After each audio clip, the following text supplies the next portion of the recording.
Recording in progress.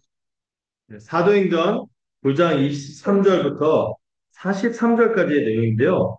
그중에서 오늘은 좀 두 개 대지로 나눠서 전개할 텐데, 먼저 23절부터 31절까지만 함께 읽고 같이 본문을 강의하며 두 번째 대지를 또 나누도록 하겠습니다. 사도행전 9장 23절입니다. 제가 먼저 읽겠습니다. 여러 날이 지내매 유대인들이 사울 죽이기를 공모하다니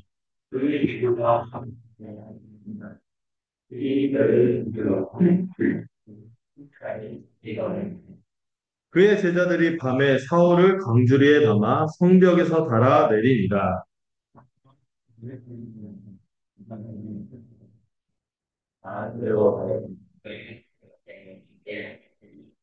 바나바가 데리고 사도들에게 가서 그가 길에서 어떻게 주를 보았는지와 주께서 그에게 말씀하신 일과 다메섹에서 그가 어떻게 예수의 이름으로 담대히 말하였는지를 전하니라.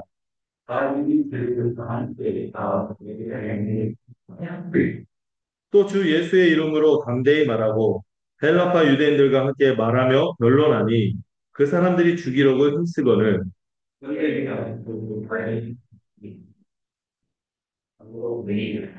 함께 읽겠습니다. 그리고 온 유대와 갈릴리와 사마리아 교회가 평안하여 든든히 서가고 주를 경외함과 성령의 위로로 진행하여 수가 더 많아지니라. 네.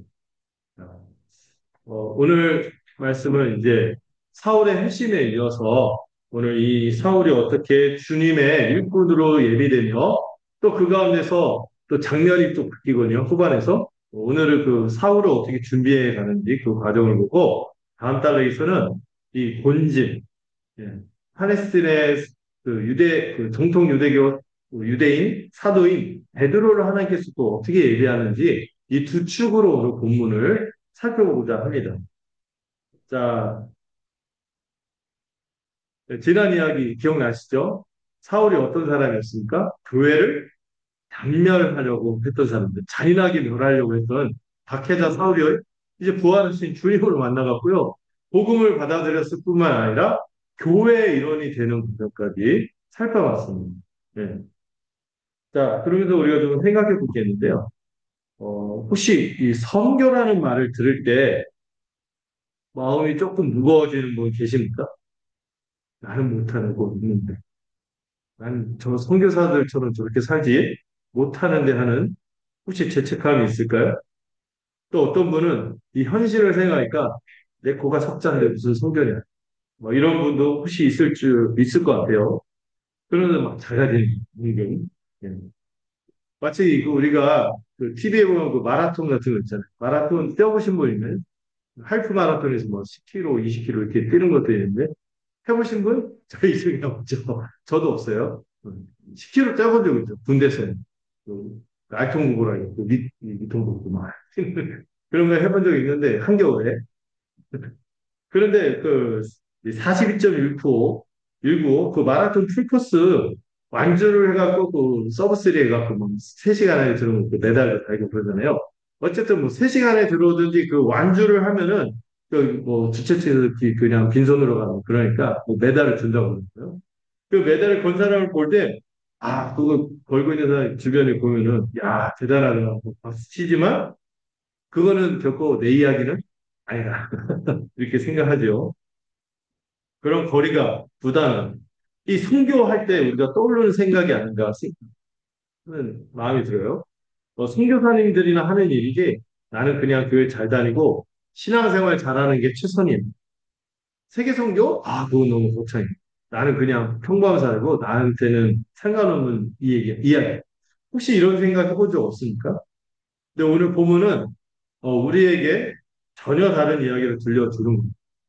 하나님이 친히 행하시는 선교는 마라토너 같은 대단한 사람, 체력이 대단한 사람, 뭔가 자질이 있고 이런 사람, 영웅들의 이야기가 아니라 오늘 본문을 보면 광주리에 숨어서 도망치는 사람, 또 편견에 아주 사로잡혀 있는 어떤 사람, 지극히 평범하고 연약하고 때로는 초라해 보이는 바로 우리 자신을 통해서 시작된다는 것을 기억하면 좋겠습니다.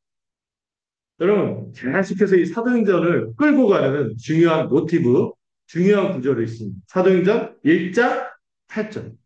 우리 주님이 승천하기 전에 제자들에게 친히하신 명령이자 약속이자 예언이죠. 명령이라기보다 너희가 그렇게 될 거야 하고 보장해 주는 약속이고 예언이죠. 오직 성령이 너희에게 임하시는 너희가 권능을 받고 어디 예루살렘 온 유대와 사마리아 땅 끝까지 이르러 내 증인이 될 것이다. 이 약속이 여러분 지금까지 살펴보면 어때요? 차근차근 성취되고 있어요. 여러분 1장에서 그 약속이 있고 2장에서 성령이 임했죠. 2장에서 7장까지는 어디서 활동하는 모습? 예루살렘. 근데 그때 스데반 집사님이 순교를 당하면서 핍박 때문에 사람들이 온 유대와 사마리아로 흩어지죠. 이 8장에 보면 유대와 사마리아로 이게 복음이 흩어지는 것을 볼 수 있고 막 민들레 홀씨처럼 날아가면서 막 복음이 생기는 거예요. 이제 남은 게 뭡니까? 사마리아까지 있어요. 땅끝입니다. 이 땅끝으로 가는 과정을 지금 보여줍니다. 이 땅끝으로 가기 전에 복음이 어디에 머물러 있었습니까? 유대인이라는 민족적 경계에 머물러 있었고, 그리고 이제 사마리아에까지 넘어갔어요. 음. 근데 이방인에게는 아직 이디오피아 내시 말고는 아직 전해지지 않고 있죠. 근데 이방인에게 간다는 거는 민족적 경계를 넘을 뿐만 아니라 아주 심각한 문화적인 경계를 뛰어넘어야 하는 그런 장애물이 있는 거죠. 근데 오늘 본문은 바로 그 장애물을 뛰어넘는 위대한 전환점을 보여주는 부분이 이 부분입니다. 그래서 하나님께서 오늘 우리가 읽은 이 전반부 말씀은 미래 이방인의 사도를 하나님께서 보호하셔서 그를 준비하는 내용이고 제가 미리 어저께 본문을 보내드렸지만 32절부터 43절은 그 기존의 유대인의 정통 유대인 사도를 마음을 돌이키도록 준비시키는 이야기가 이렇게 두 개로 1부, 2부로 나눠지는 것이 오늘의 내용이죠. 복음이 마침내 모든 경계를 뛰어넘어서 땅끝을 향해 온 세상 이방 세계를 향해 이 복음이 흘러 들어가는 이 거대한 드라마가 오늘 여기에 펼쳐져 있는 거죠. 자, 그래서 전반부는 뭐라고요? 제가 페이지를 두 개만 적어요. 이두 개라고 여러분들 오해하시는 거죠. 오늘은 한 시간이 안 넘겠구나. 한 시간 안 넘도록 애쓰겠죠. 그렇지만 뭐, 이 핸드리는 내용이 좀 깊습니다. 자, 23절부터 31절 우리가 읽은 이 말씀을 보면은 땅끝을 위해서, 땅끝이 결국에 뭐예요? 이방 세계요? 우리죠. 그 우리를 위해서 누구를 준비하는 거예요? 바울, 미래 이방인의 사도가 될 바울을 준비하는 내용이 나와 있습니다. 이 1장 8절의 약속이요. 여러분 순서대로 성취되고 있어요. 여기 보시면은 저기 소아시아 예루살렘에서부터 시작이 돼서 유대 사마리아로 퍼지고 이제 남은 거는 온 세상 땅끝이 남아있는 하나님은 이 위대한 과업을 위해서 먼저 한 사람을 준비시키는 거예요.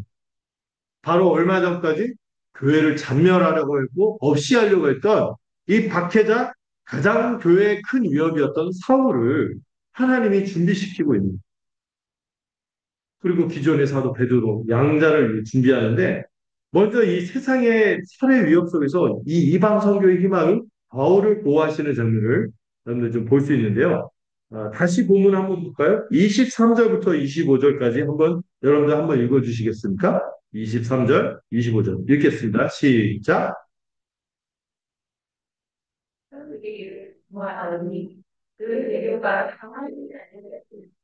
그들이 그를 죽이려고 당하는 성과를 일으켜내 내 대단히 많은 상황을 우리를 당하 여기서 잘 만들자. 지난주에 우리가 살펴본 것처럼 사울은 다메섹에서 뭐 하러 갔죠? 다메섹을 향하여 교회를 아예 없이 하려고. 거기 있는 신자들 다 체포하고 끌고 와서 죽이거나 고문하고 가두려고 살기등등 갔는데 거기서 길 위에서 예수님을 그것도 부활하신 영광의 예수님을 만났죠. 그래서 그 사람이 3일 동안 이 식음을 정다 기도하면서 이 자기가 이 자기를 쌓았던 이 세계관에서 벗어나서 복음을 받아들이고 완전히 세상이 뒤집어진 경험을 했죠. 그리고 교회로 살다가 며칠 안 돼서 곧바로 그 회당에 가서 복음 전하려는 유대인 그 그리스도인 잡으려고 신자들 잡으려고 했던 그 사람이 오히려 거기서 복음을 증거하는 거예요. 그러자 어떤 일이 일어났습니까? 와 새롭다 하고 사람들이 받아들이려고 그 정통 유대인들 유대교인들이 어떻게 해요? 반발하면서 그를 잡아 죽이려고 하는 거예요. 살해 그 분명히 제사장 공문을 받았거든요. 그가 오면 협력해서 신자들을 죽여 없애자 이러는데 갑자기 그 사람이 와서 복음을 전하는 완전히 그 분노해 갖고 이 바울을 죽이려고 살해 위협을 그에게 가하고 있는 이 세상이 이 자신이 그 바울이 얼마나 말을 잘하는 사람이 똑똑한 사람이 그렇게 논리정연하게 복음을 전해도 오히려 어때요? 자신의 어둠과 허점이 드러나니까 더 반발하면서 바울을 죽이려고 합니다. 원래 이 어둠은 빛을 싫어요. 음. 그러나 이것은 이 사울이 받은 살해 위협은요.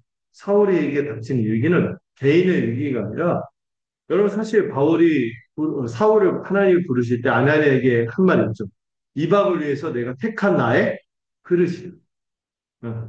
이 바울을 통해서 이방에 여러분 우리가 이 복음 쉽게 아는 것도 누구 덕분에? 바울 덕분입니다. 만약에 여기서 사울이 체포돼 갖고 죽었어. 그럼 뭐가 없어요? 우리 금요일마다 살피는 갈라디아서 없고요. 로마서도 없고요. 또 뭐 사도식 행전도 안 쓰여. 또 뭐 이 신약 성경 태반이 바울이 쓴 것들인데 이게 주어지지 않았겠죠. 그리고 지역적으로도요. 바울이 얼마나 어마어마하게 세상을 다니면서 복음을 전했는지 어디를 누볐어요? 아시아뿐만 아니라 유럽까지 넘어갔어요. 이 복음을 확장했는데 이 사람이 여기서 훅 죽어버리면 어떻게 돼요? 이방 선교의 미래가 끊기는 거예요. 그런 위기였죠.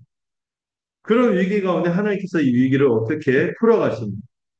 엘리야처럼 하늘에서 불병거를 보냈나요?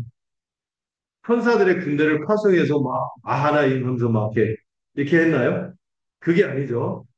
자, 25절을 보면은 이 밤의 어둠이 깊게 두려운 이 다마스커스, 이 성벽에 밧줄이 삐걱삐걱거리는 소리와 함께 칠흑 같은 어둠에 오직 몇 명의 제자들의 손길에 의지해서 어떤 사람이 초라하게 광주리에 당겨 위태롭게 이렇게 내려오는 모습을 볼 수 있죠.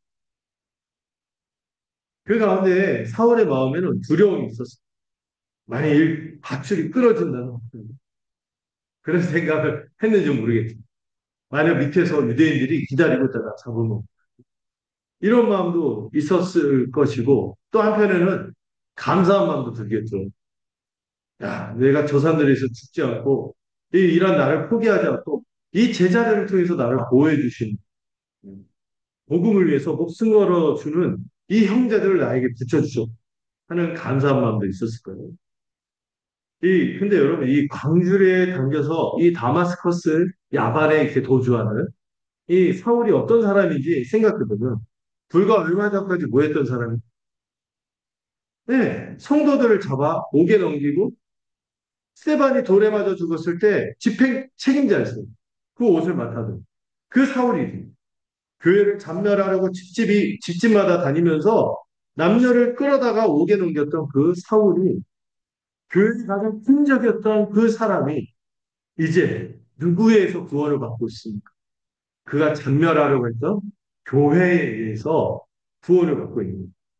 25절을 보면은 그의 제자들 이렇게 나오는데 바울이 짧은 기간에 회심해서 다마스커스에서 복음을 받고 그 복음을 또 제자들에게 가르쳐서 그 다마스커스에 있는 성도들을 굳건히 세워서 그들이 바울의 또 제자가 된 것 같아요.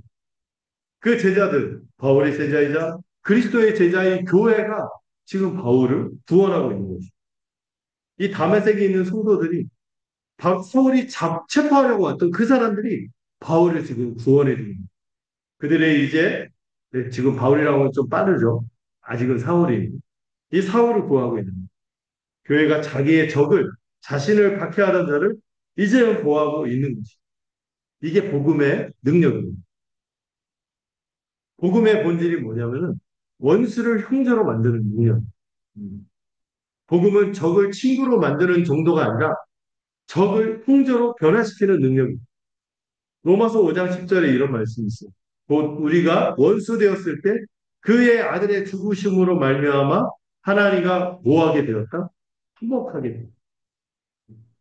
우리 모두가 한때 하나님의 원수였죠. 그런데 그리스도께서 우리를 형제로 삼으시고 이제 교회가 동일한 일을 하는 거예요. 사울이라는 원수를 형제로 온전히 받아들이며 그를 위해서 목숨 걸고 그의 생명을 지키기 위해서 수고하는 모습을 보여주고 있는 거예요. 하나님과의 화해뿐만 아니라 원수와의 화해로 흘러가는 장면을 보고 있는 거죠. 그런데 하나님께서 이 형제들을 통하여, 교회를 통하여 어떤 방법을 사용합니까? 구약처럼 막 천사의 군대를 보내준다든지 막 이런 게 아니라 이름 없는 이 제자들과 이 조그만 이 광주의 그 바울을 또 이 하나님의 위대한 선교 계획을 끌고 가는 거죠. 고린도전서 1장 27절을 보면은 그러나 하나님께서 세상에 미련한 것들을 택하사 지혜 있는 자들을 부끄럽게 하시려고 세상에 약한 것들을 택하사 강한 것들을 부끄럽게 하려 하시며 이 말씀처럼 그 대단한 막 이런 걸로 그 우리 주님의 제자들을 보호하고 하는 것이 아니라 이런 그 우리가 하는 이 작은 친절, 호의 그리고 헌신을 통하여 우리 주님의 계획을 이루신 것. 세상은 자기의 적을 무력으로 제거하려고 힘을 키워서 짓밟으려고 하지만 그렇게 해서 복수하고 응징하나 하나님의 교회는 다른 겁니다. 얼마 전까지 자기를 죽이려고 했던 자를 오히려 강줄에 담아 구하는 것이 교회입니다. 원수를 보호하고 돌보며 박해자를 형제로 받아들이는 것이 세상과 다른 교회의 방식이며 세상이 결코 이해할 수 없는 복음의 능력인 것을 살펴볼 수 있습니다. 이 광주리는요, 단순히 사울 한 명만 살린 게 아니죠. 세계 선교의 미래를 살린 이 교회의 헌신. 더 중요한 게 있죠. 이 광주리가 보여주는 복음의 원리 자체가 이방 선교의 핵심입니다. 사실 유대인들에게 이방인은 어떤 사람들입니까? 적이에요. 더럽고 부정하며 가까이에서는 안 되는 자들이고, 또 그 랍비들의 문화를 보면 그 이방인들을 지옥 땔감으로 불러. 지옥에 불타오르는 그 불에 그 던져져서 태워져서 버려져야 하는 땔감으로 여겼습니다. 그랬던 그 유대인과 이방인의 사이를 이 적을 형제로 만드는 것이 복음인 거예요. 사울이 이 교회로 받아들이고 교회 지체로서 그를 광주리에 담아 구하게 하는 복음의 능력이 이제 조금 있으면 이방인을 하나님의 백성으로 받아들이게 할 것이죠. 원수를 형제로 만드는 이 능력, 이것이 바로 우리가 오늘 본문에서 보는 땅끝을 향해 가는 복음의 시작입니다. 원수였던 자를 형제로. 이것이 땅끝에 이르는 복음입니다. 이거 복음의 보편성이라고. 교회의 보편성입니다. 그래서 교회가 선교하는 원수를 형제로 보는. 그렇다면 오늘 이 본문을 통하여 우리가 스스로에게 물어야 할 게 있는 거죠. 우리 교회도 또 우리 자신에게도 사울이 있는가?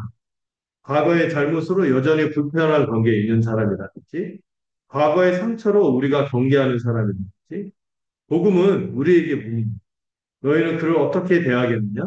세상의 방식대로 그를 배제하고 판단하고 응징하겠냐? 아니면 복음의 능력으로 그를 광주리에 담아서 구하고 형제로 받아들이고 보호하고 돌보게. 이 단단한 경계로 놓여 있는 것을 뛰어넘어 이 복음을 통하여 그를 형제로 삼겠는 이걸 묻는 거죠. 교회는 원수를 형제로 만드는 공동체예요. 교회는 적을 구하는 공동체. 교회는 과거에 머무는 것이 아니라 과거를 뛰어넘어 용서하고 그의 형제를 꺼림없이 받아주는 품어주는 공동체인 것입니다. 이것이 복음이죠. 이것이 세상을 이기는 교회의 능력이기도. 안타까운 것은 오늘 교회가 혐오하고 이렇게 분열을 하는데 앞장서서 특별한 어떤 정치에 사로잡혀갖고 막 광장에 나가고 하는 것은 안타까운 일입니다. 네. 자, 그런데 사울이 다메섹을 빠져나왔지만 더 큰 장벽에 부딪혔어요. 26절을 볼까요? 26절 한번 읽어봅시다. 시작!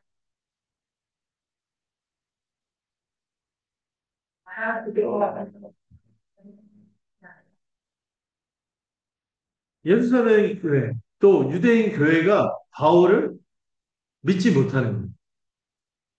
다른 세계 유대인들, 그 헬라파 유대인들, 여전히 유대교에 머물고 있었던 그 사람들이 바울을 죽이려고 했던 바깥의 적이었다면 지금 예루살렘의 그리스도인들, 이들은 어떤 사람들이에요? 같이 함께 형제로 지내야 될 사람들인데 그들조차도 지금 사울을 받아들이잖아요. 사울로서는 외우 내환이죠. 바깥에서는 자기 죽이려고.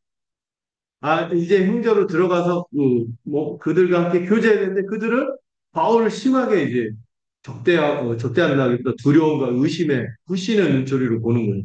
어. 얼마 전까지 이 성도들을 잡아오게 넘겼고, 오늘 스테반 죽일 때 집행 책임자로 옷을 맡아주고 있는 거 봤거든요. 이게 쉬운 일이 아닌 거죠. 그래서 이렇게 생각하는 거예요. 스파이가 아니고 혹시 믿은 척하고 회심을 위장해서 교회를 더 심각하게 무너뜨리려고 하는 거 아닐까? 우리를 일망타진이라고 합니다. 한꺼번에 잡으려는 계략으로 저러는 거 아닐까? 이 과거의 상처가 만든 불신의 벽이 굉장히 높고 단단했던. 만약 사울이 이대로 교회에 받아들여지지 못했다면, 고립된 상태로 있었다면, 바울이 앞으로 행할 하나님께 받은 사명, 이방 선교의 사명은 교회의 지지 없이, 교회의 파송이 없이 한 개인이 이런 표현을 써서 죄송합니다만 독고다이로 그냥 수행하는 고독한 사역이 될 뻔했어요. 그러나 하나님은 이 위기도 예비하고 계시며 한 사람을 준비했어요. 자, 27절을 함께 볼까요? 27절 함께 읽겠습니다. 시작.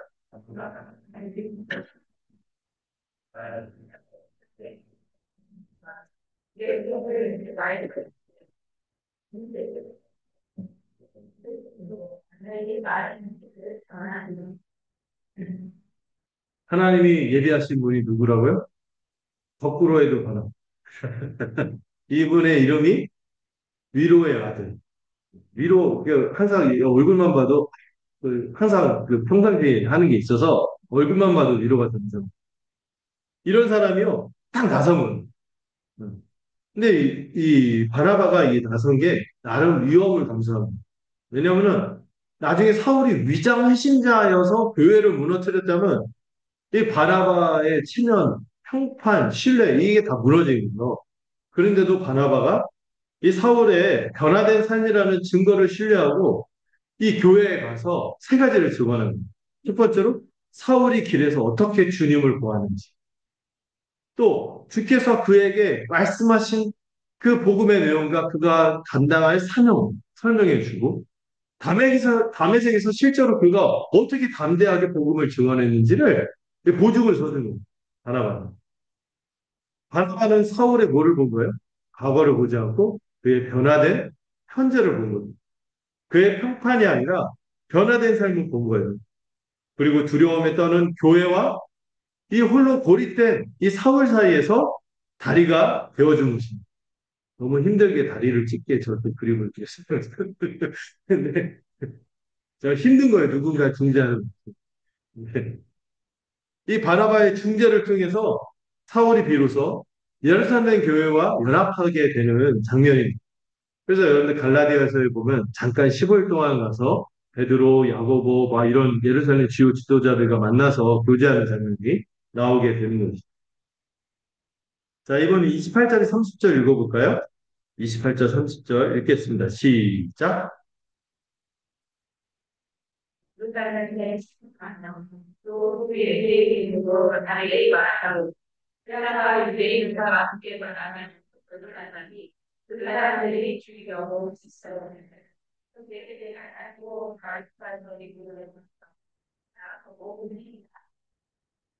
여기도 우리가 살펴볼 게 담에색에서는 그 담에색의 성도들, 바울 통해 또 복음을 듣고 더 온전하게 복음을 깨달은 제자들이 방주리로 그를 구했다면 이제는 누가? 이 예루살렘을 비롯한 이 유대교의 형제들이 그를 보호해주는. 사울은 더 이상 외부인이 아니고 이제 형제가 됐고 완전한 교회의 일원이 된 것이에요. 적에서 제자로 됐을 뿐만 아니라 이제 제자에서 뭐가 된 거예요? 형제가 되는 거예요. 이것이 복음이 만드는 관계의 변화입니다. 굉장히 중요한 원리를 보여주는데요. 또 하나님의 성교, 하나님이 감당하려고 하는 이 복음 전파의 사명은 결코 홀로 이룰 수 없다. 독단적으로 이루어지지 않아. 아무리 위대한 부르심을 받은 바울과 같은 사람이라 할지라도 반드시 어디에 속해서 교회에 속해서 그리스도의 몸된 교회 안에서 검증을 받고 연합하고 함께 세워져 가야 한다는 것을 보여주는 거죠. 여러분, 그래서 선교는 개인 플레이가 아니에요. 여러분 혼자 막 선교사 이렇게 막 자기가 마음 뜨거워서 내가 가서 내 후배 중에서 그런 사람이 있거든요. 선교에 대한 마음이 막 뜨거워. 그래서 나 가자마자 자기가 하는 일을 비자를 찢어버리는 거죠. 아, 거기 눌러 사야겠다. 좀 찬찬히 교회에서 훈련받고 그렇게 해서 막 영웅심 막 이런 걸로 하는 거 있잖아요. 이거 안 돼요. 그리고 혼자 사역하면 반드시 이상해요. 교회가 필요합니다. 이 선교는 교회의 사역이에요. 적에서 제자로 돌이키고 제자에서 형제로 돌이킬 뿐만 아니라 교회가 함께 복음을 향해서 나가는 것이 이 땅끝 복음의 내용이죠. 그래서 31절의 결과가 주어진 것입니다. 31절 한번 읽어볼까요? 자, 31절 읽겠습니다. 시작.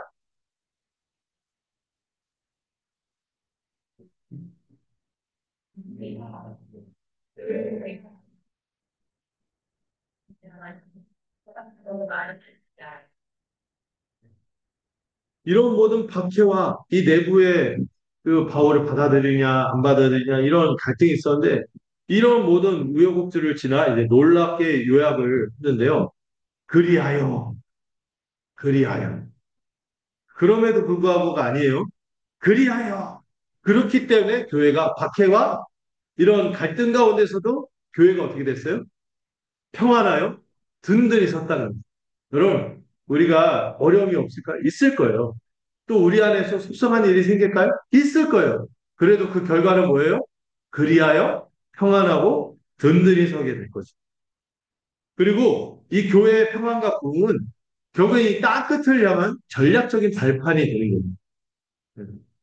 여러분, 이 평안과 부흥을 누리는 것이 이 사역의 최종 목표일까요? 그게 아니에요. 자, 이제 우리 교회 평안하니까 이제 편히 쉬자. 이제 든든하니까 이제 됐다. 이게 아니라는 거예요.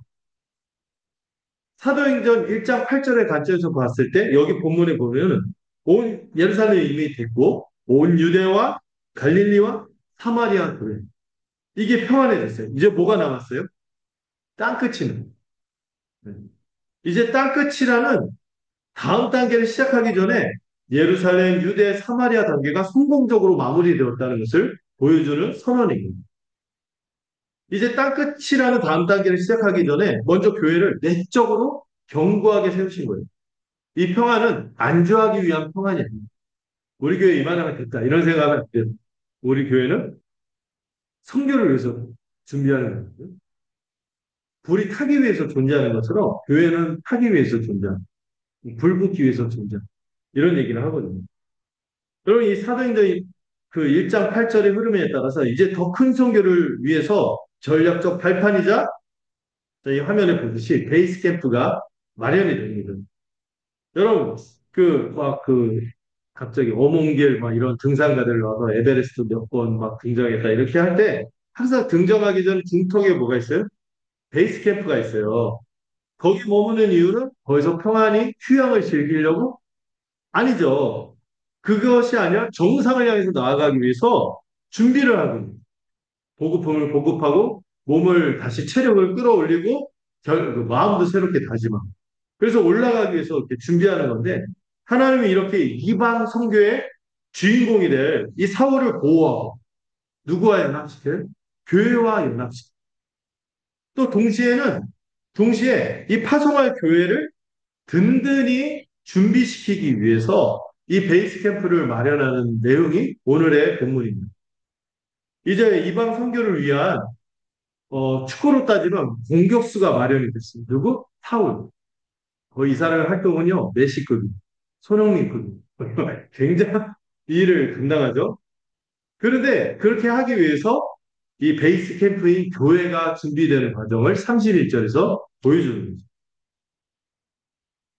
자, 우리 중 누군가는 지금 광주리 안에 있을 수 있어요. 위기와 어려움 속에서 연약함을 느끼고 있는 지체가 있을 수도 있어요. 그러나 여러분, 교회라는 광주리가 우리를 보호합니다.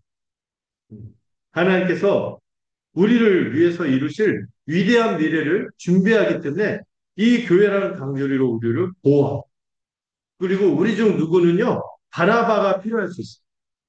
나의 과거로 판단받고 또 교회에 한 발짝 들어가지 못하고 고립되어 있을 수 있는데, 하나님께서는 누군가를 바나바로 예비하셔서 또 우리 자신이 또 누군가의 바나바가 되도록 부르고 계신 것입니다. 그리고 우리 교회 평안과 부흥은 우리끼리 편히 쉬게 한 것이 아니라 하나님께서 우리를 위해 어디까지? 땅 끝까지 복음을 전하시기 위한 전략적인 준비인 것입니다. 자, 그러므로 이거를 축구팀에 아까 비유해서 이제 바울이 메시, 손흥민처럼 공격수로 준비가 됐어요. 그를 스카우트했어요. 이 교회라는 팀에 합류했습니다. 바울이. 근데 이 교회라는 베이스 캠프가 든든히 세워졌는데 한 가지 더 필요한 게 있어요. 기존의 핵심 선수 멤버들을 이 새로운 바울이라는 공격수를 합류시키고 새로운 전술을 짜기 위해서 뭐가 필요해요? 전략회의가 필요합니다. 그러려면 이미 있는 내부의 핵심 멤버들은 어떻게 해야 돼? 이 새로운 멤버를 받아들이고 그와 함께 발맞춰 뛸 수 있도록 합력을 시켜야 돼. 동의시켜야 돼. 하나님은 이제 유대인 교회의 주장이 누구예요, 지금? 베드로를 설득하고 찾아가기 위해서 이제 서서히 9장 후반부터 10장에 이르기까지, 그리고 15장에 이르기까지 전체가 이방 선교의 이 마음을 합하기까지 빌드업을 하는 과정을 보여주고 있는 거예요. 자, 32절에서 43절 함께 살펴볼까요? 32절부터 43절. 아까 우리가 전반부만 읽고 후반부를 안 읽었어요. 32절부터 43절. 제가 한 절, 여러분들 한 절, 이런 식으로 교대해서 읽겠습니다. 그때 베드로가 사방으로 두루 다니다가 룹다에 사는 성도들에게도 내려갔더니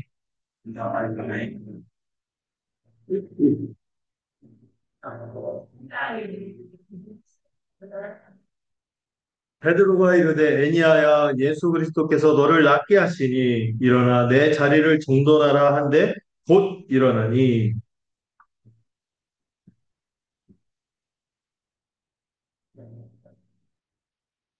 요바에 다리다라 하는 여제자가 있으니 그 이름을 번역하면 보르가라. 선행과 구제하는 일이 심히 많더니.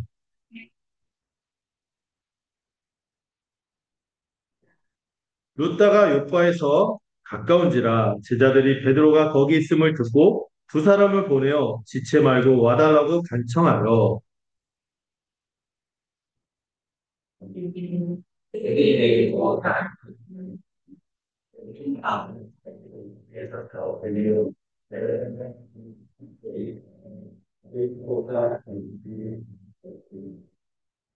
베드로가 사람을 다 내보내고 무릎을 꿇고 기도하고 돌이켜 시체를 향하여 이르되 다비다 일어나라 하니 그가 눈을 떠 베드로를 보고 일어나 앉는지라.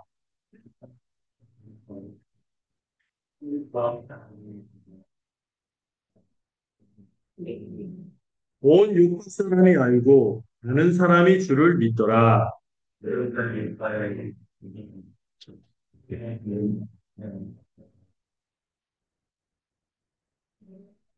이제 장차 공격수로 뛸 사울, 미래 이방인의 사도가 될 사울을 준비했다면 또 한편에서는 이 땅끝을 향해서 같이 수고할 기존의 사도를 준비하는 과정이 여기 이제 나오고 있습니다. 여기서부터 이제 10장까지 쭉 이어져요. 누구를 만나죠? 10장에서 고넬료를 만나기. 예. 이 이방 선교를 위해서 이 복음의 능력을 확증하고 그 복음의 능력이 어떤 경계까지 허무는지를 보여주는 것이 이 내용입니다. 이 누가의 카메라가 이제 사울에게서 다시 베드로에게 옮겨지는. 여러분, 많은 분들이요, 갑자기 바울 얘기가 베드로 얘기가 왜 나오지? 이러거든요. 별개 이야기가 아니에요. 하나님께서 어떻게 유대 교회의 핵심적인 리더인 베드로의 마음과 생각을 무엇을 향해? 땅끝. 이 이방 선교를 향해 열어가시는지를 보여주는 정교한 과정입니다. 그래서 여러분, 이 32절, 35절에 보시면은요, 이 경계를 넘기 위한 필요한, 경계를 넘기 위해서 필요한 복음의 능력이 얼마나 대단한지를 다시 확증시켜 주는 장면이 32절, 35절입니다. 방금 읽었지만 한번 다시 읽어볼까요? 32절, 35절까지만 한번 읽어보겠습니다. 시작. 내 주가 사방으로 아니라 북단에 가는 북쪽에 내려가더니 거기서 에리야라는 사람이 그는 진경으로 세상에 준비 내려오리라. 누가 이제 이를 갖다 속에서 너를 낳으나 내리가 내릴 곳으로나 내일 일어나 나와 서로의 착한 성사를 그를 보고 주께로 돌아오니라. 아멘. 오늘 이 본문에서 중요한 것 중에 하나가 지명이 자꾸 나와서 숫다, 사로, 욕바. 이것도 굉장히 의미심장한데요. 일단 베드로가 각처에 흩어진 뭐 때문에 핍박받아갖고 예루살렘에 모여서 막 몇천 명이 이렇게 신앙생활 하다가 이제 다 뿔뿔이 흩어졌잖아요. 그 흩어진 성도들을 방문하며 순회하고 있는 거예요. 왜 베드로는 피신 안 했냐? 예루살렘이 남았냐? 그 약간 성장처럼 끝까지 남아서 그 성도들을 돌보는 거예요. 돌보면서 순회하고 있는데 거기서 어떤 사람을 만나요?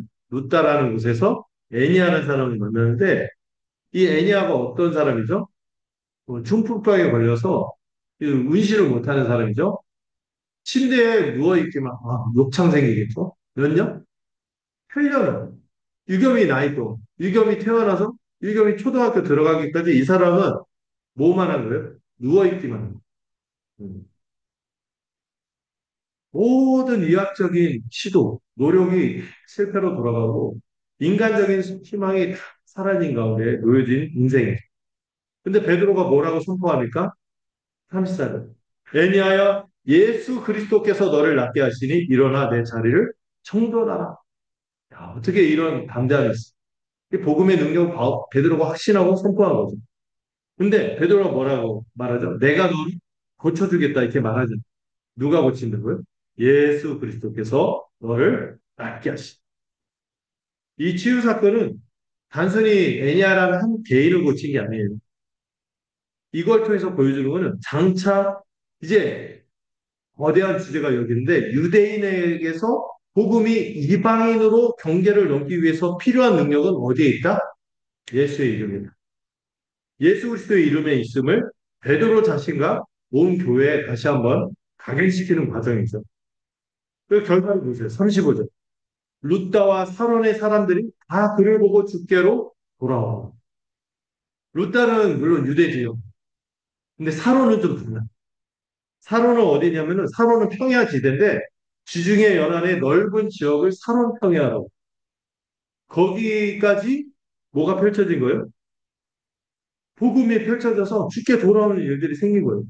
복음의 능력이 예루살렘을 넘어서 온 유대뿐만 아니라 그 사마리아 경계뿐만 아니라 이방으로도 막 꿈틀 넘어가고 있는 것을 보여주는 거예요. 이방 선교에 필요한 이 능력의 보편성, 복음의 능력이 그냥 하나님의 백성이라 여겼던 유대인에게만 머무는 것이 아니라 누구에게도 완전히 부정하고 죽은 자로 여겨졌던 이방인에게도 영향을 끼쳐질 수 있다는 것을 가능성을 보여줍니다. 예수 그리스도의 능력이 예루살렘에만 갇혀 있는 것이 아니라 유대, 사마리아 땅끝에서도 동일하게 역사한다는 것을 보여줍니다. 자, 그리고 이제 한 단계 더 깊은 체험으로 베드로가 격도로 이끌어갔었는데요. 36절, 42절도 함께 읽어볼까요? 36절, 42절 읽겠습니다. 시작!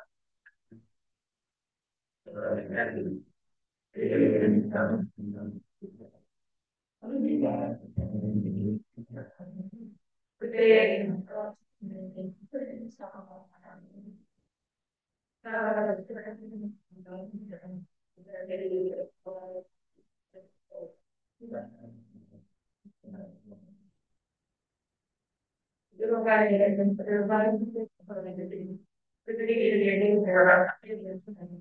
그들이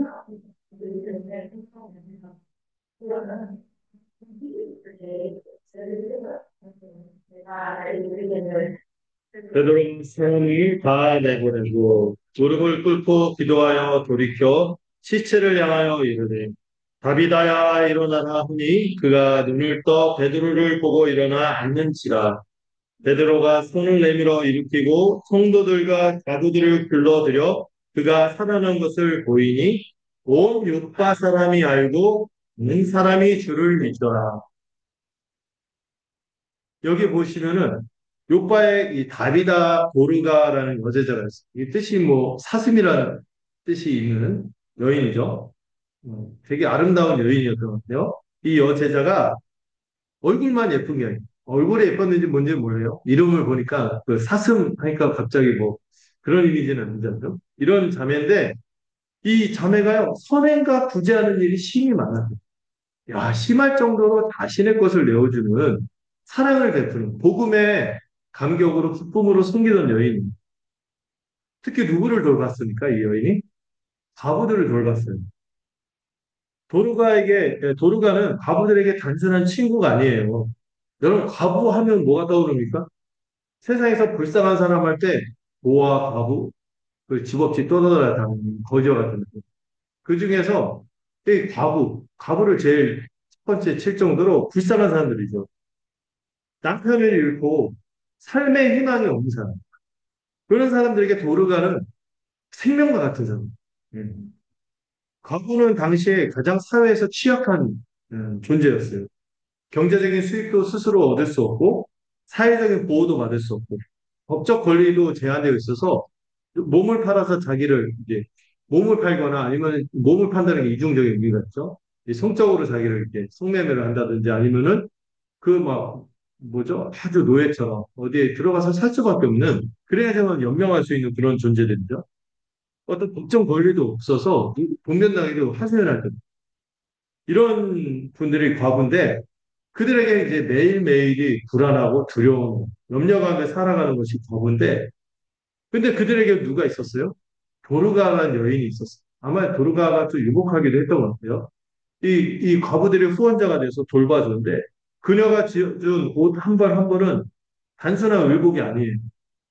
또 그 당시 이 옷이 보통 의미가 아니었죠. 재산의 중요한 목록이기도 했는데 옷을 이렇게 나눠줄 정도로 풍성하게 따뜻하게 돌보고 또 이게 옷만 주는 게 아니죠. 그 겉옷과 속옷을 줄 때 여러분 마음이 있을 때 호주머니를 들리잖아요.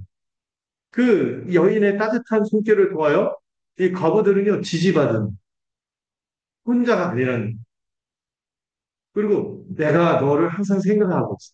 기억하고 있어. 이거를 확인받는 사랑의 증거가 그 겉옷과 속옷을 입는 거예요. 배가 딱 오니까 그 시체 앞에서 그 과부들이 어떻게 해요? 살아있을 그 생전에 자기들을 위해서 주어지는 옷을 꺼내주는 막 울고 있어요. 이렇게 나를 사랑했던 여인이 우리를 떠났다. 죽었다. 음. 그 여인의 돌봄은요, 하나님께서 그들을 버리지 않으셨다는 살아있는 복음이었어요. 음. 근데 그 여인이 병들어 죽음이 원래부터도 이 과부들이 삶에 뭐가 깊이 들어있는 사람, 죽음의 흔적이 깊이 들어와 있는 사람들. 이 과부로 살아가시는 분들 보면은 진짜 안타까운 경우도 있고, 왠지 짠하고 그러죠. 이 죽음이 깊이 들어있는 분이죠. 그 사이에서 생명을 베풀고 돌봄을 베풀던 도르가가 죽음에 삼켜진 이 공동체는 깊은 절망에 빠지고 있습니다. 39절을 보면은 이 베드로 곁에 서서 도르가가 그들에게 베풀었던 이 사랑의 흔적, 이 속옷과 겉옷을 내보여 주니 그 생전에 지어진 옷을 보여줬고 울부짖는 이제 우리를 더 이상 눈여겨보고 돌봐주고 함께할 사람이 없어. 이제 정말 우리가 혼자가 됐어. 얼마나 마음이 아픈 장면이겠어. 생명을 잃은 것은 도르가만이 아니라 가부들도 삶의 희망을 잃었고 죽음이 생명을 삼킨 것처럼 보여줍니다. 이 절대적인 절망 앞에서 베드로가 무엇을 했습니까? 베드로가 사람을 다 내보내고 무릎을 꿇고 기도했습니다. 여러분 이거 우리가 교회인 우리가 죽음의 권세 앞에 서는 유일한 자세. 우리의 지혜나 능력이 아니라는 것을 인정하고 오직 생명의 주관자이신 하나님께 겸손히 무릎 꿇는. 그리고 베드로 먼저 사람을 내보냈어요. 근데 이 장면 어디서 본 것 같지 않아요? 마가복음에서 예수님이 야이로의 딸을 고칠 때 그렇게 했어요. 그리고 무릎 꿇고 기도한 후에 시체를 향해 명령하십니다. 다비다야 일어나라. 아람어로 다비다 툼 뭐하고 비슷합니까? 달리다 툼 툼이 일어나라는 거예요. 다비다야 일어나라 하듯이 다비다 툼 하듯이 베드로도 달리다 툼 하듯이 다비다 툼 하면서 그를 일으킨 겁니다. 배운 게 있어서요. 이제 예수님께서 야이로에게 했던 그 행위를 떠올리게 하면서 교회는 그 예수님이 행하셨던 죽은 자를 살리는 그 생명의 사역을 이어받아서 그 일을 행하는 거죠. 그리고 여러분 어떤 일이 일어났습니까? 41절. 세상에 다윗아 그가 눈을 떠서 베드로를 보고 일어나 앉은 거예요. 죽었던 도르가가 살아난 거예요. 죽음이 생명을 삼킨 게 아니에요. 생명이 죽음을 삼킨 거예요. 절망이 희망을 이긴 것이 아니라 희망이 절망을 이긴 것입니다. 가부들이 이룬 것은 도르가만이 아니었거든요. 가부들이 되찾은 것은 도르가만이 아니라 생명을 되찾은 것이요. 삶의 희망을 되찾은 것입니다. 그리고 하나님께서 결코 자기들을 버리지 않으셨다는 확신을 되찾은 여러분, 이 복음의 능력이 사회적이고 민족적인 경계를 점점 뛰어나는 정면을 보여주고 있는데 가장 넘을 수 없다고 여겨진 무슨 경계까지 넘고 있어요? 생과 사라는 경계까지 뛰어넘고 있어요. 그 복음의 능력이 이 생과 사까지 뛰어넘는 이 궁극적인 경계마저 넘어선다는 것이 증명되었다면 복음이 죽음도 이길 수 있고 이걸 모든 것을 뛰어넘는다면 여러분 유대인과 이방인 사이의 장벽점은 능히 허물 수 있는 여러분 유대인들에게 이방인에게 복음이 전해지고 복음이 그 경계를 넘는다는 건 죽음보다 더한 거예요. 왜? 몇천 년간 그렇게 살아왔 하나님은 이 사건을 통해서 이방 선교에 필요한 능력의 뭐를 절대성을 베드로에게 각인시켜줍니다. 교회에게 각인시킵니다. 죽음도 이기는 이 능력이 경계를 뛰어넘는 거죠. 이 복음이 원수를 형제로 여기게끔 하는 땅끝 복음이라는 것을 보여주는 것입니다. 그리고 그 결과가 뭐예요? 42절. 어떤 사람들이 자주 나오는 지면 요바의 사람들이 이것을 알고 많이 주를 믿고 돌이키는 장면이 나오는데 이 하나님께서 행하는 모든 기적은 그냥 사람들 흥미거리가 아니죠. 생명을 살리고 영혼을 구원하는 위해서 이 일들이 일어나는데 그 결과로 요바의 모든 사람들이 이걸 듣고 주를 믿었습니다. 근데 이 어, 오빠가 아니라 요바예요. 요바가 의미심장한 장소예요. 이 요바가 항구 도시거든요. 이 가이사랴 근처에 있어요. 나중에 가이사랴 누가 나오죠? 고넬료가 나오는데 가이사랴 근처에 있는 요바라는 곳은 항구 도시입니다. 근데 이 요바가 구약에서도 등장하는데 언제 등장하는지 아세요? 여러분, 최초 그 구약에도 이방의 성녀를 위해서 부름받은 예언자가 한 명 있어요. 이스라엘의 철천지 원수인 아수르 니느웨를 회심시키라고 복음 전파하라는 그 멸망에서 돌이키도록 회개하라고 전파하라고 사명을 받은 요나. 요나가 니느웨로 이 동쪽으로 하라고 부름받았는데 이게 싫어갖고 반대 서쪽 다시스 스페인 쪽 골로 도망가려고 어디에서 배를 타려고 했어요? 요바에서 요바에서 배 타고 도망가려고 했거든요. 이방 선교하는 게 싫어서 우리의 원수를 어떻게 그들에게 복음을 전합니까? 하고 배 타고 도망가려고 했던 것이 요바예요. 근데 지금 그 요바가 등장합니다.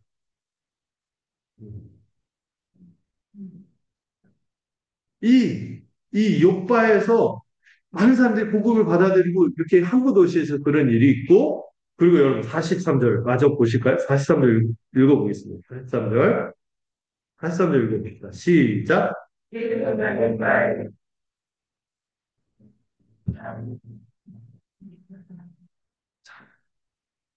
이제 유대인 중에서도 이제 기존의 멤버의 주자는 베드로. 그의 내면에 있는 가장 큰 장벽이 이 율법의 경계를 점점 허무는데요. 이 능력을 경험한, 이 능력이 보편적으로 이 8년대 애니아를 고칠 뿐만 죽은 자까지도 살리는 이 능력이 절대적인 것을 확인한 베드로에게 마지막 준비 작업을 하는데 그의 마음의 장벽을 허무는 것인데 그 마음의 장벽이 허물어졌다는 것을 보여주는 단서가 있어요. 이 사람이 요바에 있을 뿐만 아니라 요바는 뭐 같이 유대 도시니까 항구 도시니까 상관없는데 누구의 집에 거예요? 시몬인데 시몬의 직업이 뭐예요? 무두장이에 무두장이 시몬의 집에 거했다는 게 굉장히 중요한 정보를 알려줍니다. 여러분 무두장이는요 어떤 거죠? 무두질한다 이런 말 혹시 들어보셨나요? 옛날에 혹시 그 갓바치란 말 들어보셨어요? 가지고 이렇게 만들고 이렇게 가지고 다루고 하는 거를 갓바치라고 하거든요. 이게 피업 공장, 공장. 여러분, 이 가죽, 이거 다루려면은 반드시 뭐를 흘려야 돼요? 짐승 죽여갖고. 그러니까, 우리 식으로 하면 백정은 백정. 백정인 이 무두장의 집에 거한 거예요. 그 무두장의 집이 어디 있어요? 도시 외곽 바닷가에 있어요. 저도 인천 살았지만, 이부 망천에 못쓸 말을 어떤 사람들이 있는데, 이게 항상 그 중심부에다가 몰려가면 어디? 바닷가. 바닷가로 가면은 거의 삶의 거의 이제 그 내륙에서 뭘 할 수 없으니까 밀려났다는 얘기거든요. 근데 무두장이가 왜 바닷가에 있냐면은 이 무두장이라는 직업 자체가 항상 뭐를 백정이에요. 짐승 맨날 잡아 죽이고 피를 묻혀야 돼요. 죽은 동물의 사체, 피, 악취가 진동하는 것이 무두장이의 집이에요. 여러분, 유대인이 정상적으로 거기에 거할 수 있어요? 못 거해요. 부정함의 율법이 있어서. 정결법 때문에 안 돼요. 율법적으로 부정하다는 낙인이 찍힌 거예요. 피해다가 죽음까지 있어요. 레위기 11장 39절 30절이 이거를 명확히 규정하거든요. 너희가 먹을 만한 짐승이 죽은 때 그 사체를 만진 자는 저녁까지 부정하는 것이. 그러면 집 밖에 나가야 되고 막 씻어야 되고 뭐 그러는데 베드로가 끊임없이 지금 누구의 집에서 거하고 있는 거예요? 우두장의 집 시몬의 백정의 집 시몬의 여러 날을 그냥 끊임없이 지내는 거예요. 그의 마음이 점점 복음의 능력과 이 보편성에 젖어들고 있다는 거죠. 경건한 유대인은 결코 무두장의 집에 들어가 함께 먹고 자지 않아요. 그런데 이 무두장의 집에 이 사람도 그리스도 안에서 하나다, 한 가족이다 하고 끊임없이 베드로가 들어가서 교제하고 거기 거하는 거죠. 베드로가 이 사람의 집에 문턱을 넘은 것은 단순히 한 집에 들어간 게 아니라는 거예요. 수천 년, 아니 수백 년, 아니요 수천 년을 집에 모세로부터 율법을 받고 이 지배해왔던 이 정결과 부정의 세계관, 이 견고한 내면의 성벽을 뛰어넘은 사건. 죽음을 이기는 생명의 능력을 체험한 베드로가 이제 율법이 정한 부정함의 경계. 이 율법 중에서 어떤 건 영하는 게 있지만 어떤 것들은 그 당시 문화에 따라 제한적으로 준 게 있거든요. 제한을 뛰어넘도록 정결법을 뛰어넘게 하는 거예요. 여러분, 우리에게도 무두장의 시몬의 집이 있을 거예요. 우리는요, 기본적으로 나와 익숙한 사람들, 나와 비슷한 생각을 가진 사람들, 소위 말하는 코드, 이 결이 맞는 사람들과만 함께 지내고 싶어 하는 마음이 성향이 있죠. 나를 편안하게 해주는 안전지대에만 머물려고 하는 그런 마음이 있어요. 그래서 어떤 사람 딱 볼 때, 아, 뭐, 안 맞아. 정말 안 맞아. 그래서 오래 산 남편을 복권이로 안 맞는 사람. 당신은 나에게 복권이야. 맞는 일이 없어. 근데 우리가 어떤 사람을 대할 때도 막 그 약간 결이 다르고 스타일이 다르고 말투나 이런 게 안 맞는 사람이 있을 수 있어요. 그 사람이랑 있으면 약간 어색하고 불편해. 내 스타일이 아니야. 이러면서 배제하는 일이 있다가 복음의 능력과 보편성을 우리 복음은 우리를 끊임없이 우리가 여전히 머물려고 하는 이 안전지대를 벗어나서 이 불편한 무드장의 시몬의 집으로 초대하는 거죠. 복음 나의 안락함과 편견이라는 우상을 부수고 경계를 뛰어넘게 하는 거죠. 여러분, 이 요바의 무드장인 시몬의 집에 베드로가 거하기까지 이 동선이 우연히 이끌어진 게 아니라 하나님의 섭리 가운데 있었던 일이라는 게 10장에서 들어요. 여러분, 이 10장, 이 무드장이 시몬의 집 옥상에서 베드로가 어떤 환상을 봅니까? 부정한 짐승을 하나님께서 보자기에 싸서 내려보낸 다음에 먹어라! 못 먹겠습니다. 이건 율법에서 부정하다고 한 겁니다. 어떻게 내가 유대인으로서 이걸 먹게 있습니까? 내가 깨끗하다는 것을 숙대다. 이 환상을 세 번이나 보고 그리고 나서 곧바로 누가 찾아가요? 이방인 고넬료가 그가 보낸 사람들이 베드로를 초대하러 온 거예요. 그리고 베드로가 이방인의 집에 들어가 무두장의 집에 들어갈 뿐만 아니라 나중에 이 고넬료의 집에 이 문턱을 넘는 게 굉장히 어려운 거. 그 집에 문턱을 넘고 떼떼하게 얘기하긴 했지만 내가 참으로 하나님은 그리고 들어가서 복음 좀 얼마 전하지 않은 사람들이 뒤집어지는 역사가 일어나죠. 그리고 베드로가 마음속에 그 깊은 감탄을 하면서 이런 얘기. 내가 참으로 하나님은 사람의 외모를 보지 않고 각 나라 중 하나님을 경외하며 의를 행하는 사람은 다 받으시는 줄 깨닫. 이걸 고백하게 하는 겁니다. 이것이 지금 어디에서 시작이 되는 거예요? 무두장의 집에서 있어요. 하나님은 고넬료를 부르시기 전에 먼저 베드로의 마음속에 있었던 이 부정함이 다 뭐와 관련돼서 피와 죽음 그리고 이방 이게 연결되거든요. 그 부정함에 대한 편견과 율법적 경계를 점점 허물고 계시며 섬세하게 그를 다루시고 정교하게 이루어를 준비하는 과정을 보게 되는 것입니다. 여러분, 우리 모두 사실 영적으로 이 8년간 누워있었던 중풍병자와 다를 바 없었고 죄와 허물로 죽었던 도로가 같은 존재죠. 또 과부들과 같은 존재죠. 그런 우리에게 주님은 찾아오셔서 뭐라고 말씀하십니까? 일어나라! 말씀하셨어요. 그래서 이 부활의 생명을 값없이 받았습니다. 그리고 이제 우리에게 또한 물으시는 게 있어요. 너희 안에 무두장의 시몬이 누구냐?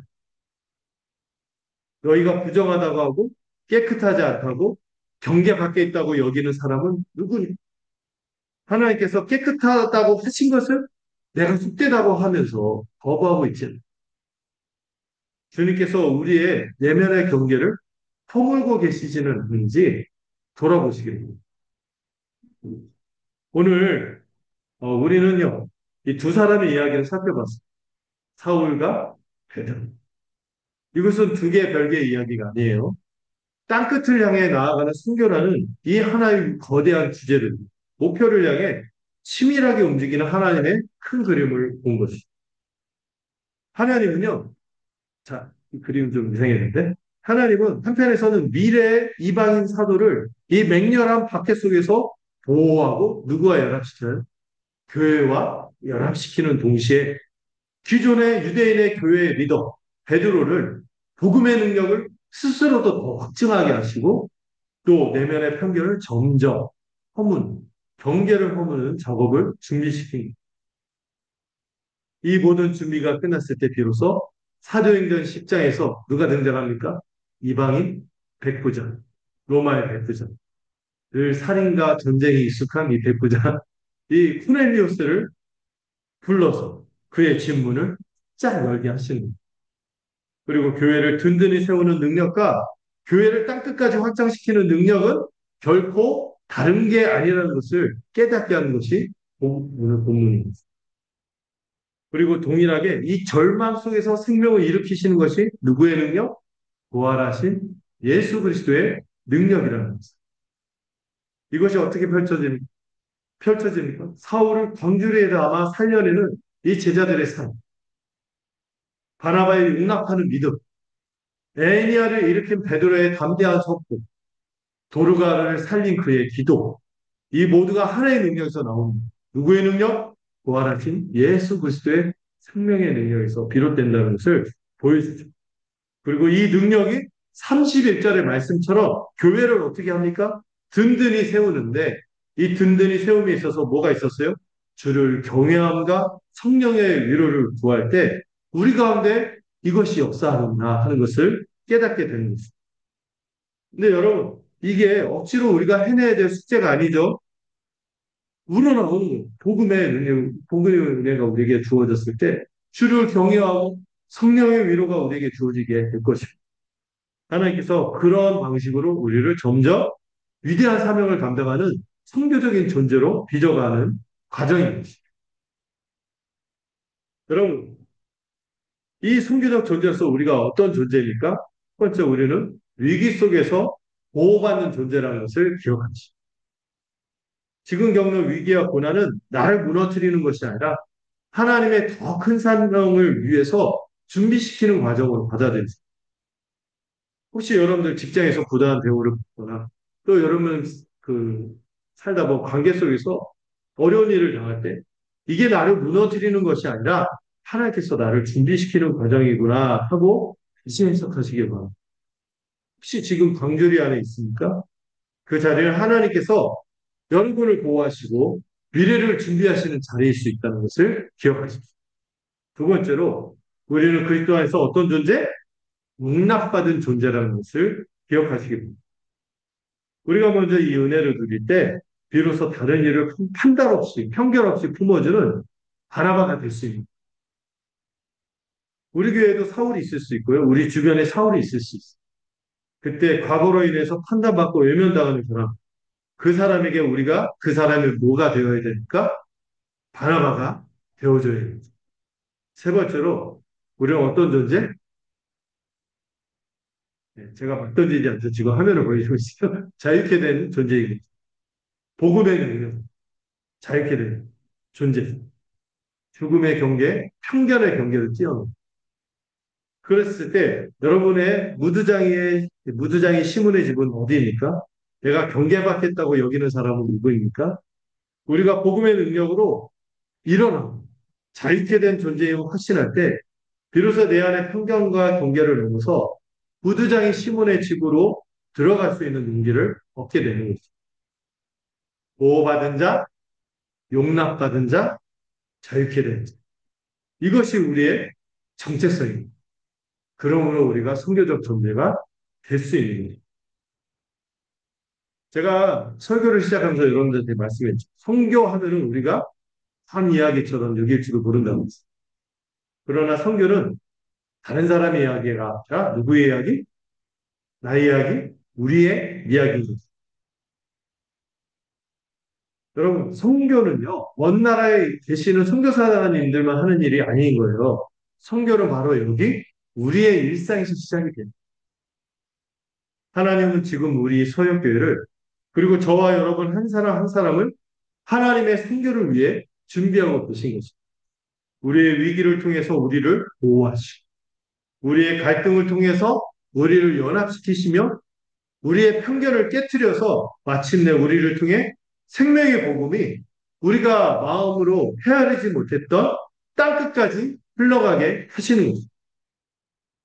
2000년 전 다메섹에서 광주리에 담겨 내려온 한 사람이 결국 유럽과 온 아시아를 복음하니 2000년 전 무두장의 집에 머물렀던 한 사람이 결국 이방인에게 문을 열었듯이 오늘 이 자리에 있는 여러분과 저와 한 사람 한 사람을 통해서 하나님의 선교, 땅끝까지 이르는 선교가 계속될 것입니다.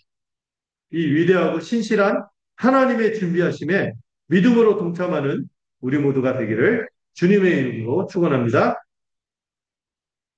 기도하겠습니다. 하나님 아버지, 오늘 우리에게 땅끝을 향한 하나님의 위대한 계획을 보여주셔서 감사드립니다. 사울을 광주리에 담아 보호하시고 바나바를 통해 교회와 연합시키고 베드로의 마음을 열어 이방인을 향하게 하신 그 하나님께서 오늘도 우리를 준비하고 계심을 믿습니다. 지금 우리가 겪는 위기가 무너뜨림이 아니라 준비하심임을 깨닫게 하여 주시옵소서. 지금 우리 안에 있는 편견과 경계가 허물어지고 하나님께서 깨끗하게 하신 모든 사람을 형제로 품을 수 있도록 우리를 이끌어 주시옵소서. 우리 교회가 평안함과 또 어느 정도 됐다고 안주하는 것이 아니라 땅끝을 향한 전략적 발판임을 기억하게 하여 주시옵소서. 이번 한 주 우리 한 사람 한 사람이 고난 속에서 준비의 하심을 발견합니다. 누군가의 바나바가 되며 내면의 경계를 허무는 은혜를 경험하도록 은혜를 베풀어 주시옵소서. 우리의 가정에서, 우리의 직장에서, 우리의 지역사회에서 작은 선교사로 살도록 우리를 빚어 주시옵소서. 그리하여 우리 서영교회를 통해 생명의 복음이 이 땅, 이 지역과 이 나라와 땅끝까지 흘러가는 도구가 되도록 우리를 불러주시고 축복하여 주시옵소서. 예수님의 이름으로 기도드렸습니다. 찬송가 505장 함께 찬양하도록 하겠습니다.